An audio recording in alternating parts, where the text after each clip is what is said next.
Hello everyone, and welcome back to the Commander's Forge. My name is Andy Bentley, and the Forge is an area for me to talk about Magic, Commander, and anything else as I try and drag this whole mental health thing out of the gutter. Now, I do apologize about my voice today. I woke up, and my sinuses have been going crazy.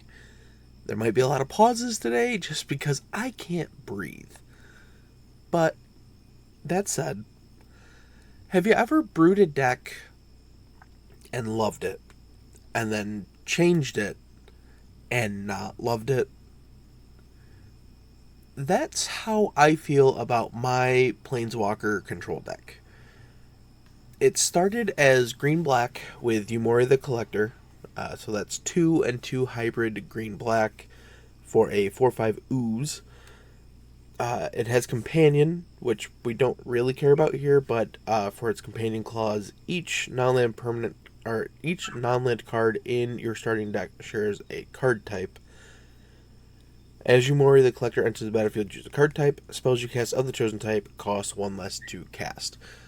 So how I would use this in the deck would be, depending on where we are in the game, it comes down and it can make either my sorceries less, or my planeswalkers less, or, instants less, to help me progress my board.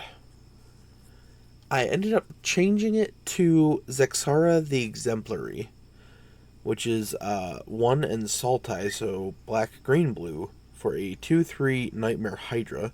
It has Death Touch, tap, add 2 mana of any one color, and whenever you cast a spell with X in its mana cost, create a 0/0 green Hydra creature token, then put X counters on it. It was here to give me blue and be a mana dork in the command zone. And it just never played the way I wanted it to. The main reason I wanted to try adding blue was the Ichormoon Gauntlet, which is 2 and a blue for an artifact. It says, Planeswalkers you control have for 0 loyalty proliferate, and for -12 loyalty take an extra turn after this one. Whenever you cast a non-creature spell, choose a counter on target permanent, put an additional counter of that kind on that permanent. Mostly the other thing we got with blue with this deck was card draw. We had, Mystic Remora and Rhystic Study, which are, well, everyone knows what they are. And then a bunch of Jaces and a Narset. So, we had the Narset part of Veils. 1 blue, 5 loyalty, Planeswalker, Narset. Each opponent can't draw more than 1 card each turn. Look at the top 4 cards of your library. You can reveal a non-creature, non-land card from among them, put it into your hand, put the rest on the bottom of your library in a great order, or in random order.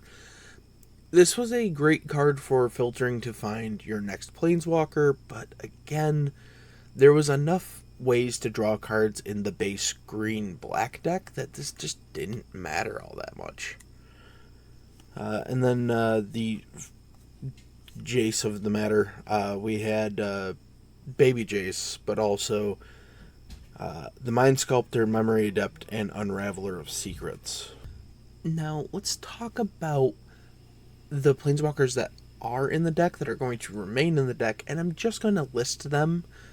I'm not going to go over what all they do, but for the most part, they either A, destroy a creature, B, make a token, C, draw cards, or D, help me end the game.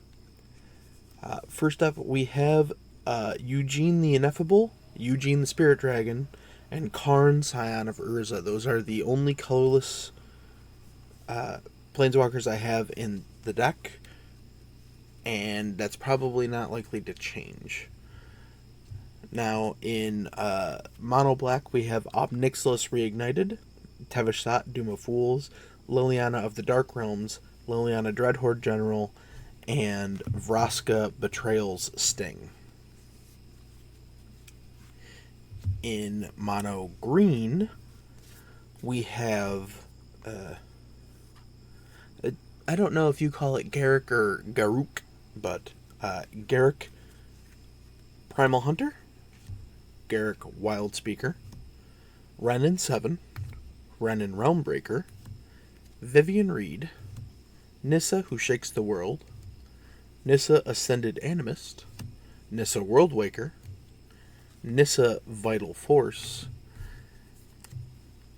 and then we have our green-black planeswalkers for right now, which are Nissa of Shadow Bows, Vraska Golgari Queen, Vraska Relic Seeker, Garruk Apex Predator, and Garruk Cursed Huntsman. And I will say, from when this was just the green-black deck, Cursed Huntsman always ended up being the best planeswalker I could play, just because it's 0 to make 2 tokens is really good, especially since they're not, 0/1s like Tavasot makes. And it's actually really not that hard to get to 6 to get the emblem that says creatures you control get +3/+3 and have trample. And that is like the main win condition of this deck, is control the board enough, build the board up enough, and then crash in with tokens. And I think there is where we're going to take a quick break. And when we come back, we're going to talk about what we're going to add to this deck to bring it back into Golgari colors. I'll see you in a minute.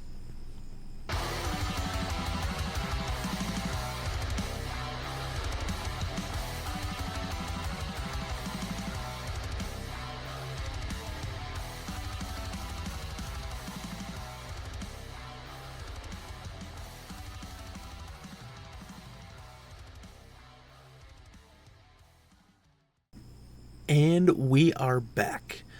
Now, we need to change out like 12 cards or something like that, and 9 lands to bring this back into Golgari. The main focus is, again, we want planeswalkers that do one of the 4 things we talked about earlier, which is destroy a creature, or, draw cards, make a token, or help us win the game in some way. But there are some non-planeswalker cards that we would like to add to this deck, and we're going to go over those first. So first up, I'm adding in a Sandworm Convergence. It is 6 green for an enchantment. The main reason it's going in here is creatures with flying can't attack you or planeswalkers you control. This deck folds to flyers like you've never seen. But at the beginning of your end step, you create a 5/5 green worm creature token, so it also feeds into the making tokens to help us win the game. It's going to be a good include that helps protect our board and furthers our agenda. Next up, we have Praetor's Council. It is 5 green for a sorcery to return all cards from your graveyard to your hand. Exile Praetor's Council, you have no maximum hand size for the rest of the game. This is purely utility to get things out of my graveyard and back into my hand. There are a few other ways to do this in the deck, maybe not everything from my graveyard to my hand, but similar. And actually in that realm, we're also adding in a Noxious Revival. It's a single green Phyrexian mana, so it can either be green or 2 life. It's an instant. Put target card from a graveyard on top of its owner's library, so it's a way for us to buy back something we need. Or if we want to blank an opponent's draw, we could just put a land from their graveyard back on top to keep them from drawing something else. We're adding in Carnivorous Canopy. I've been mildly surprised with how good this card is. It's 2 and a green for a sorcery to destroy target artifact, enchantment, or creature with flying. But if that permanent's mana value was 3 or less, you proliferate. And that's a big thing here, is we already have a few ways to proliferate, and adding more is just going to help push our agenda. Then the other thing we really need to look at is ramp. And along with proliferate, this card can also help us, maybe not ramp, but hit our land drops. And that's Thirsting Roots. It's a single green for a sorcery choose one, search your library for a basic land card, reveal it, put it into your hand, then shuffle, or proliferate. And then finally in this section we have Collective Voyage. It's a single green. For a sorcery, it has Join Forces. Starting with you, each player may pay an amount of mana. Each player searches his or her library for up to X basic land cards, where X is the total amount of mana paid this way, puts them onto the battlefield tapped, and then shuffles his or her library. Now, yes, we are fueling our opponent's lands as well, but even if we just need to, get to our 6th mana to play some of our bigger planeswalkers, it's worth it to, help the opponents a little bit, especially when all of our other stuff is just going to be destroying their stuff and locking them down. And yeah, so that's kind of it for non-planeswalkers. But let's talk about the planeswalkers that I'm going to be adding into this planeswalker control deck. Starting off, we have the original Vivian Reed in the deck already. So that's 3 green for a 5 loyalty Vivian. Her +1 is look at the top 4 cards of your library. You can reveal a creature or land card from among them, put it into your hand, put the rest on the bottom of your library in a random order. There are a few creatures in this deck we want to hit, like Karth the Lion, but for the most part, she's there to hit us a land. Her -3 is destroy target artifact, enchantment, or creature with flying, so again falls into one of those categories of like destroying a creature. And her -8 is you get an emblem with creatures you control get +2/+2, have vigilance, trample, and indestructible. So that also feeds into the helping us win the game. But it's the only Vivian we have in the deck so far, and a couple of the other ones actually kind of help feed into this as well. The first one being Vivian Monsters Advocate. 3 green for a 3 loyalty Vivian. She has the static ability of you may look at the top card of your library at any time. You may cast creature spells from the top of your library. Again, not a ton of creatures in this deck, but there are a couple that, if they're on the top, we would like to have them in play. She has a +1 that says create a 3/3 green beast creature token. Put your choice of a vigilance, reach, or trample counter on it. And then she has a -2 that says when you cast your next creature spell this turn, search your library for a creature card with lesser converted mana cost, put it onto the battlefield, then shuffle your library. So we can use this to get one of the creatures in our deck out when we cast our commander, because there is one creature in the deck whose mana cost is 3, and it's the one that proliferates when a land hits the battlefield. The other Vivian I was looking at that I was like, oh, that actually kind of falls into our categories, is Vivian of the Arcbow. 4 green for a 5 loyalty Vivian. Her +2 is put 2 +1/+1 counters on up to 1 target creature. Now, normally, I would avoid this, but there's one creature that we will have almost constantly, and that is our commander. And it starts off as a 4/5 with 2 counters on it. It becomes a 6/7. It's very hard to attack into that with ground creatures. Her -3 is target creature you control deals damage equal to its power to target creature you don't control. So again, this is removal. As long as we have our commander out, we're going to start dealing 4 damage to our opponent's creatures. Her -9 is creatures you control get +4/+4 and trample till end of turn. So this is a one-shot try and win the game, but it is a one-shot try and win the game. So yeah, that's the Vivians I want to add. Now, shifting into black. The only Ob Nixilis we're currently running is Ob Nixilis Reignited. And the only other one I've ever had in the deck was Ob Nixilis the Hate Twisted. But I want to add Ob Nixilis of the Black Oath. He's 3 black for a 3 loyalty Nixilis. For his +2, each opponent loses 1 life. You gain life equal to the life lost this way. Life is a resource. We don't necessarily care about our life total because, well, when people attack our life total, they're not attacking our planeswalkers, which is how we win the game. Either way, his -2 is create a 5/5 black demon creature token with flying, you lose 2 life. That is the main reason he's getting put in here. But his -8 is also you get an emblem with, for 1 and a black, sacrifice a creature, you gain X life, draw X cards, where X is the sacrificed creature's power.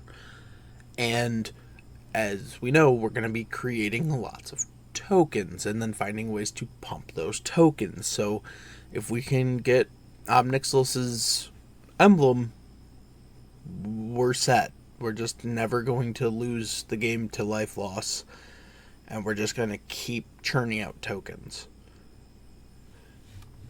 Now, the other black planeswalker that I believe was in the original deck, and then I ended up cutting it to make room for the blue ones, was Lulth the Spider Queen. 3 black for a 4 loyalty Lulth. Whenever a creature you control dies, you put a loyalty counter on Lulth. That's fine. For 0, you draw a card and lose a life, so that falls into our card draw clause. Her -3 is create 2/1 black spider creature tokens with menace and reach. These do double time because they have reach, so they can block flyers. Good times. And then she has -8 for you get an emblem with whenever an opponent is dealt combat damage by 1 or more creatures you control. If that player lost less than 8 life this turn, they lose life equal to the difference. So, not the best emblem, but if you're in a tight spot and you're just like, well, my 1/1s, if they hit, do 8 damage. But yeah, that's how Darok is going to get rebuilt. And, well, that plus the 9 lands I need to change out, but those will be relatively easy. It's going to be mostly basics. So, yeah, that's all I got. And we'll see you next time. Hopefully, maybe. So, yeah. Bye-bye. Thank you for listening. All of my links can be found in my link tree in the description below.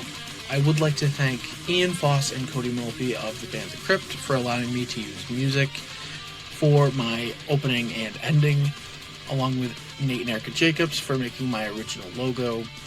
And I would also like to thank Christina McNichol for creating my new logo. And I'll see you next time.